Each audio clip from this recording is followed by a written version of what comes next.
Love or hate Genshin Impact, there's really no denying the fact that it is at its core a very high quality game.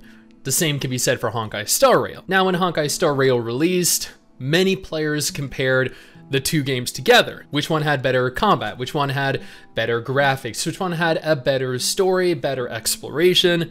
The two games were often pit against one another, even despite the fact that Hoyo created both. This created this divide between player bases, with many players taking sides based purely off of which game they preferred over the other. And while I don't think there is an objectively, clearly defined winner between the two games, I am well aware that there are different aspects of each game that they do differently, that they do better from one another. Which is why when I happened across this article on thegamer.com titled Honkai Star Rail vs Genshin Impact, which game is better, I was intrigued. Which Hoyo vs Gacha game should you invest your time in? And let me just state, the answer here is both. You should be investing your time into both games because they are both fucking phenomenal games. There is an undeniable buzz around Honkai Star Rail, some of which come from its audio-visual appeal and hilarious dialogue. You may even be a part of Genshin Impact's player base that often jokes about Honkai Star Rail being the game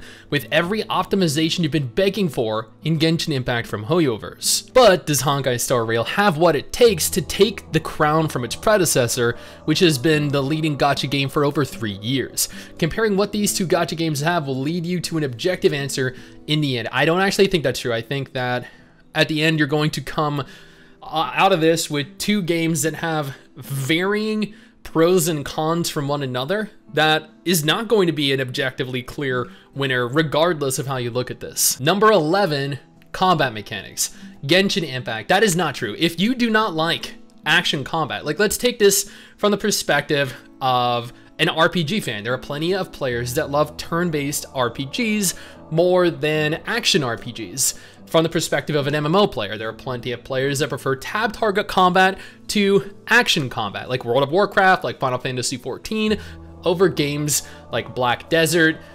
So players that are more prone to enjoying turn-based combat are going to prefer Honkai Star Rail. Players that are more up to enjoying games with action combat are going to prefer Genshin Impact. Two very different types of combat for two very different types of players. There is no clear objective winner here, but I am curious though. I want you guys to also answer these questions down in the comment section below. Tell me, out of the 11 options listed here, which do you think is the clear winner? I'm genuinely curious. Before we dive in any deeper though, I want to take a moment here to thank our patrons over on Patreon. You guys allow for me to continue to push out content like this every single day, and I deeply appreciate it. Also, if you have a moment, consider following me over on Twitch. I'm going to be streaming the Snowbreak beta there this weekend. I don't want you to miss out. What makes Genshin Impact's combat system fun is its take on elemental reactions. It's not the first game to tinker with the elements, but elemental reactions in this game are a core part of its combat. It's almost impossible to survive off of physical damage alone, even with the strongest physical damage dealer in the game. You can bash your way out of many situations in Genshin Impact and play with damage numbers further down the line through elemental reactions. Honkai Star Rail is limited in turn-based combat, which has its own appeal, but often drags into longer fights, even at times to speed. But it also allows for much more strategic fights, and longer fights aren't bad. Genshin Impact has some ridiculously long fights as well. Number 10, farming mechanics. Okay, here we have a clearly defined winner. Farming artifacts in Genshin Impact is the worst fucking thing in any gacha game ever. There's no way Genshin Impact beats its successor in this category. Farming is frustrating when ascension materials are only available on certain days, and resin is capped at 160 resin. When you reach the end game, leveling up your characters and their weapons becomes harder because specific resources are confined to certain days. All of these problems are fixed in Honkai Star Rail, making farming the necessary calyxes available daily. If you're in the mood to level up whatever light cone or whatever character you have, you'll be given the liberty to do so whenever you want with an increased cap of 180 Trailblaze power. But at the same time, there are countless people that are still complaining they're stamina starved, so that 20 difference in stamina really doesn't actually make much of a difference. Exploration Genshin Impact Okay, I'll give them that. Genshin Impact's world is vastly superior, I think. It's much more open. There are just so many things scattered around. If you love open world games, Genshin Impact's big world is a joy to explore. Sumeru has lush rainforests and endless dunes. Liyue has peaks to climb and stone forests to wander upon. You've probably spent hours exploring the game and have hundreds of hours, dude. Exploring the game and have stuck around through multiple patches. Exploration has become increasingly convenient and somewhat challenging throughout each region's release. You can swim around, jump, and interact with many structures. Genshin Impact's, yeah, you can jump. You could have just ended it there. You can jump. Genshin Impact's regions are large with variations in environment, oftentimes having underground locations and lost civilizations to be uncovered. Game dialogue, Honkai Star Rail. I think Honkai Star Rail definitely has an upper hand. I think the dialogue there is better in the short term. Long term, Genshin Impact's dialogue is definitely improved, and I think that's due to the longer the game has been running consecutively for.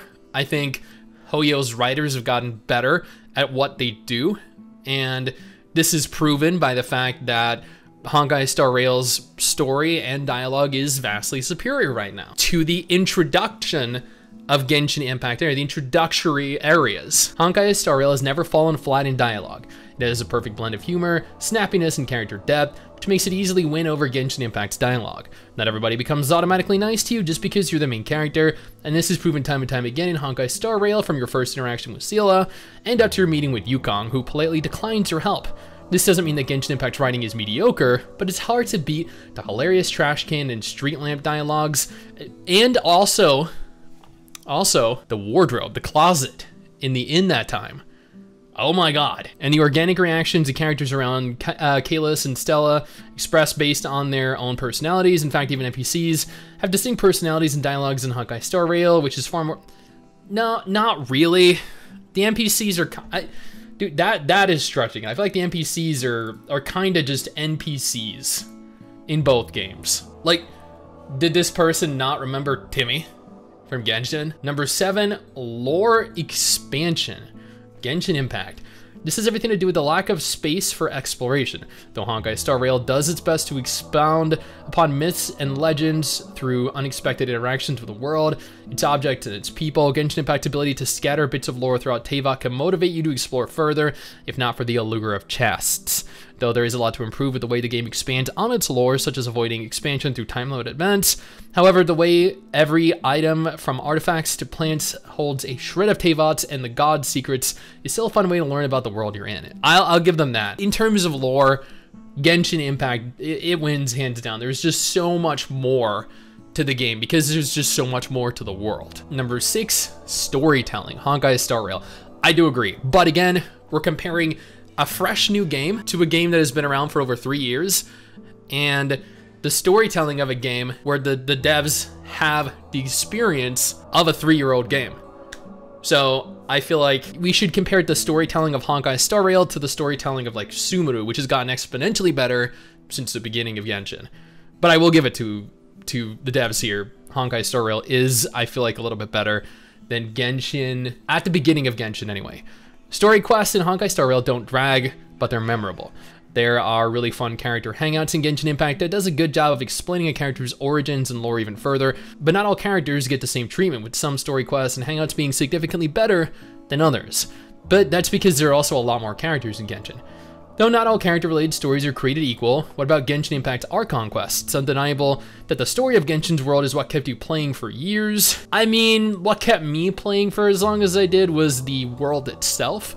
The fact that there wasn't a single other gacha game that provided me with the kind of freedom that Genshin did, the combat Genshin did, but there are criticisms to be had with the way a lot of chapters were resolved. Number 5, character design, Honkai Star Rail. See, this is going to be a point of contention. There are a lot of people that think Genshin Impact has better character models than Honkai Star Rail.